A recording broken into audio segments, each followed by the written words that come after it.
आप सभी को रक्षाबंधन की हार्दिक शुभकामनाएं। और हम क्या देख रहे थे? हम लूसेंट देख रहे थे। लूसेंट में इकोनॉमिक्स सब्जेक्ट चल रहा था और 1 से लेकर 2 तक लेक्चर हम करा दिए हैं। यह लेक्चर नंबर कितना है? तो लेक्चर नंबर 3 है।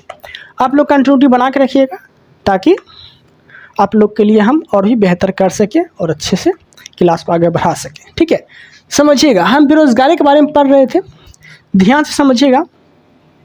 बेरोज़गारी क्या है? बेरोज़गारी जो है ये देश की आर्थिक और सामाजिक समस्या है, जो कि बहुत ऐसे लोग हैं जो बेरोज़गारी से जूझ रहे हैं। ओके, बेरोज़गारी 2 प्रकार के मिलेगा, एक अनैच्छिक, एक ऐच्छिक। अनैच्छिक और ऐच्छिक में क्या अंतर है समझिएगा। ऐच्छिक बेरोज़गारी किसे बोलते हैं? इसमें काम आपको देखने को मिलेगा, काम अवेलेबल है, लेकिन आपका काम करने का मन नहीं है, काम करने का मन नहीं है, इसे बोलते हैं ऐच्छिक बेरोज़गारी। इसमें क्या होगा? इसमें होगा कि इसमें अनैच्छिक बेरोज़गारी में क्या होता है कि काम नहीं है लेकिन आपको काम करने का मन करेगा, काम करने का मन है, काम अवेलेबल नहीं है लेकिन आपको काम करने का मन है, इसे क्या बोलते हैं? अनैच्छिक बेरोज़गारी। ओके, कोई दिक्कत नहीं है, यही चीज़ तो लिखे हैं, रोजगार ना होने पर काम करने की इच्छा। और यहाँ क्या हो गया? ऐच्छिक में काम है पर आपको काम करने का मन नहीं है, मतलब कि रोजगार होने पर भी आपको काम करने का मन नहीं है, इसे बोलते हैं ऐच्छिक बेरोज़गारी। और अनैच्छिक बेरोज़गारी इसे बोलते हैं। ओके, कोई दिक्कत नहीं है, आप समझिएगा। अनैच्छिक बेरोज़गारी 2 प्रकार के होते हैं, मतलब कि एक गांव के क्षेत्र में देखने को मिलेगा, एक शहर के क्षेत्र में देखने को मिलेगा। गांव के क्षेत्र में 2 प्रकार की बेरोज़गारी आपको देखने को मिलेगा, एक अदृश्य और मौसमी। एक अदृश्य, एक और मौसमी। ओके, अदृश्य को ही छिपी बोलते हैं और इसको परछन बोलते हैं। तो परछन बोले, छिपी बोले, अदृश्य बोले, तीनों एक के हैं, जो कि गांव के क्षेत्र में देखने को मिलता है। ओके, मौसमी किसे बोलते हैं? तो मौसम के हिसाब से अगर आपको काम मिल रहा है तो मौसमी बेरोज़गारी हो गया। मौसम आया तब कमा लिए, अच्छा से काम किए, अब मौसम ख़त्म हो गया वो चीज़ का, तो फिर से आप बेरोजगार हो गए। जैसे कि शादी का कार्ड रोज नहीं छपवाता है लोग, या फिर शादी के कार्ड छापने का किसी के पास मशीन है या फिर दुकान है, तो वो रोज़ नहीं कमाएगा, जब शादी का सीजन आएगा तभी वो कमाएगा, ऐसे तो बैठा रहेगा। उसे क्या बोलते हैं? मौसमी बेरोजगारी। ओके, अब देखिए अदृश्य, छिपी और परछन समझते हैं। ये कृषि के क्षेत्र में देखने को मिलता है, ठीक है। और इसमें बोला गया है इसमें श्रम की सीमांत उत्पादकता शून्य होती है, मतलब इसमें जो श्रम काम करते हैं, श्रम मतलब क्या? मजदूर। मजदूर जो इसमें काम करते हैं अदृश्य और परछन या फिर छिपी बेरोजगारी में, इसमें मजदूर को पैसा नहीं मिलता है उस हिसाब से। ओके, जैसे समझिएगा, जैसे मोहन है, मोहन का ये खेत है, अब मोहन के 4 पुत्र है। मोहन बोला अपने चारों पुत्र से कि आओ थोड़ा सा खेत में पानी पटा दो, तो क्या मोहन के 4 पुत्र को इसका मजदूरी मिलेगा? मजदूरी तो मिलेगा, इस किसका?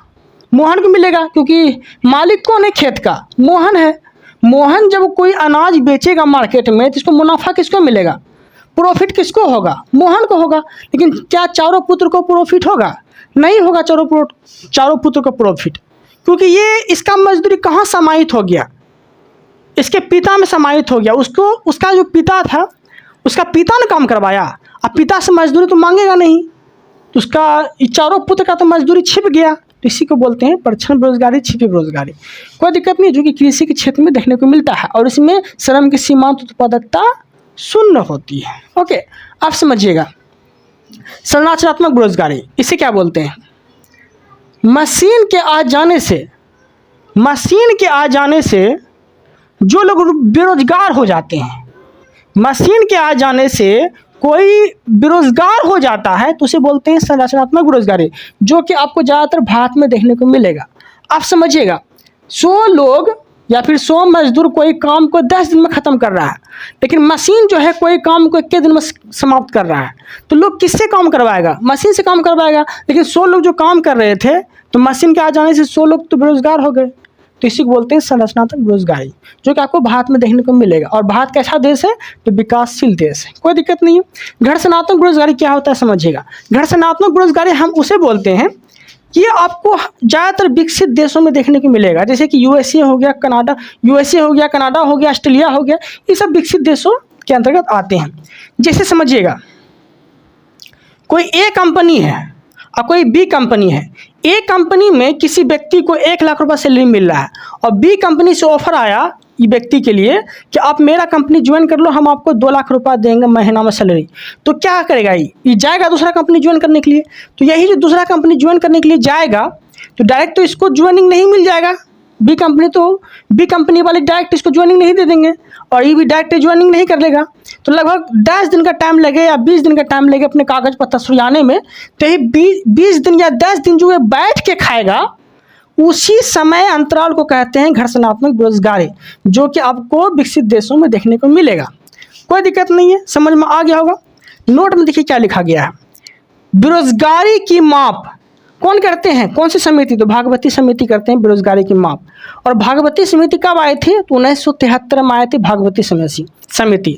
ओके, और बेरोजगार अगर संस्था पूछ लिया कि कौन सी संस्था बेरोजगारी की माप करते हैं, तो NSSO करते हैं, जिसका पूरा नाम होते हैं नेशनल सैंपलिंग सर्वे ऑर्गेनाइजेशन। संस्था बोलेगा तो NSSO मानिएगा और समिति बोलेगा तो भागवती समिति मानिएगा। और भागवती समिति कब आया था, तो 1973 में आया था। कोई दिक्कत नहीं है। अब समझते हैं आगे।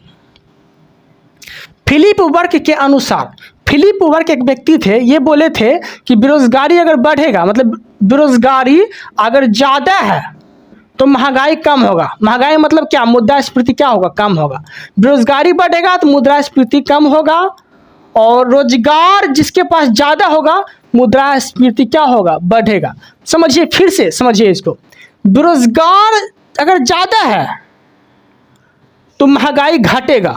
अब ये बात हम क्यों बोले, अब लोग के पास रोजगार नहीं है, कुछ खरीदने के लिए पैसे नहीं है, तो सामान वो कहाँ से खरीदेगा। तो इसीलिए बोला गया है कि बेरोजगार जितना ज़्यादा रहेगा महंगाई घटेगा, और रोजगार लोग के पास अगर ज़्यादा है, रोजगार है, बेरोजगार नहीं है वो, रोजगार है उसके पास, तो महंगाई बढ़ेगा। रोजगार रहेगा तो सामान खरीदने के लिए पैसा भी रहेगा उसके पास, तो महंगाई क्या हो जाएगा, ज़्यादा सामान बिकने रहेगा तो महंगाई क्या हो जाएगा, बढ़ेगा। याद रखिएगा, तो उल्टा होता है, समझे। रोजगार ज़्यादा है तो महंगाई बढ़ेगा, ठीक है। अब बेरोजगार अगर ज़्यादा है तो महंगाई घटेगा, मतलब मुद्रास्फीति घटेगा। अब समझिएगा, अब हम अगला टॉपिक पढ़ने वाले हैं गरीबी के बारे में या निर्धनता के बारे में। ये दोनों क्या बोलते हैं, पॉवर्टी बोलते हैं। समझिएगा ध्यान से। गरीबी क्या है, गरीबी एक सामाजिक समस्या है जिसके अंतर्गत समाज का कोई भी वर्ग अपनी मूलभूत आवश्यकताओं की पूर्ति नहीं कर पाता है। मतलब कि जिसको खाने के लिए रोटी नहीं है, पहनने के लिए कपड़ा नहीं है, रहने के लिए मकान नहीं है, शिक्षा नहीं है, स्वास्थ्य नहीं है, ये सब उपलब्ध नहीं है, तो किसके अंतर्गत रखे जाएंगे, वो गरीब कहलाएंगे, वो निर्धनता के अंतर्गत आएंगे। ओके, कोई दिक्कत नहीं है। निर्धनता की जो माप की जाती है वो इस तरह से की जाती है। एक सापेक्ष निर्धनता होती है, एक निरपेक्ष निर्धनता होती है।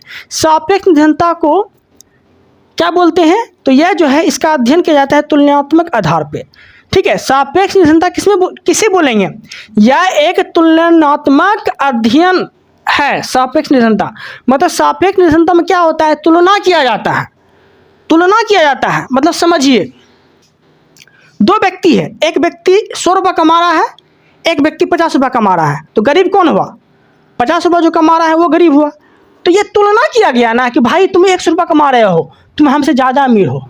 तो ये सब देखने को मिलता है विकसित देशों में, यूएसए वाला देशों में, यूएसए सब देशों में देखने को मिलता है, ठीक है। तो सापेक्ष निर्धनता किसमें बोले, क्या बोलेंगे, सापेक्ष निर्धनता बोलते हैं हम उसे, इसमें जनसंख्या के आधार पे, ठीक है। मतलब क्या हो गया, जनसंख्या की तुलना करके निर्धनता निकाला जाता है, ठीक है। तो वही चीज़ हो गया कि कोई 100 रुपये कमा रहा है, कोई 50 रुपये ही कमा रहा है, तो गरीब कौन हुआ, ये हुआ गरीब। और तुलना किससे हुआ, इससे तुलना हुआ। तो तुलना करके जो निर्धनता निकाली जाती है उसे सापेक्ष निर्धनता कहते हैं, सापेक्ष निर्धनता कहते हैं। और ये कहाँ देखने को मिलता है, तो विकसित देशों में देखने को मिलता है, विकासशील देश में देखने को मिलता है सापेक्ष निर्धनता। ओके, इसमें तुलनात्मक अध्ययन किया जाता है, कोई दिक्कत नहीं है। बाकी हम जो है आगे जानेंगे निरपेक्ष निर्धनता के बारे में, यह एक व्यक्ति परक अध्ययन किया जाता है इसमें, ये हम आगे वाले वीडियो में जानेंगे। ओके, फिलहाल इस वीडियो में इतना ही रखते हैं। जितने भी लोग नए हैं चैनल को सब्सक्राइब जरूर करिएगा और प्रयास करेंगे कि जल्द से जल्द जो है लूसेंट को ख़त्म कर दिया जाए। कुछ दिन से वीडियो अपलोड नहीं हो पा रहा था क्योंकि मेरा स्वास्थ्य सही नहीं है, इसलिए अपलोड नहीं कर पा रहे थे, लेकिन हम प्रयास करेंगे कि जल्द से जल्द हम सारा क्लास अवेलेबल करा दें। हिस्ट्री, पॉलिटी, ज्योग्राफी जितना जल्दी हो 4 से 3 महीना के अंदर लूसेंट को पूरी तरह से ख़त्म कर दें। बस आप लोग कंटिन्यूटी बना के रखिएगा। आने वाला जो वैकेंसी है, खासकर दरोगा वैकेंसी, बीपीएससी का जो एग्ज़ाम चल रहा है, बीपीएससी का एग्ज़ाम तो हर 6 महीना के बाद लेता ही है। दरोगा जो बनना चाहते हैं या फिर दरोगा वैकेंसी का जो वेट कर रहे हैं, उसके लिए कितना ज़्यादा इम्पोर्टेंट है लूसेंट, उससे पूछिए जो दरोगा बन के बैठे हैं। ओके, तो प्रयास करेंगे कि जल्द से जल्द लूसेंट को ख़त्म कर दिया जाए। बस आप लोग कंटिन्यूटी बना के रखिएगा। और टाइमिंग की बात बोलेंगे तो मेरा वीडियो अपलोड का जो टाइमिंग होगा, अभी तो हम ऐसे ही वीडियो अपलोड कर देंगे, ठीक है, बिना टाइमिंग के। टाइमिंग वैसे निश्चित रूप से जो टाइमिंग रहेगा, 7 बजे इकोनॉमिक्स का क्लास अपलोड हो जाएगा, या फिर लाइव पढ़ाना होगा तो लाइव पढ़ा देंगे, और 9 बजे हिस्ट्री का क्लास होगा। 7 बजे इकोनॉमिक्स होगा और 9 बजे हिस्ट्री होगा। ओके, कोई दिक्कत नहीं है। जितने भी लोग नए हैं चैनल सब्सक्राइब जरूर करिएगा ताकि आने वाला कंटेंट आप तक पहुंच सके। Thank you, thanks for watching.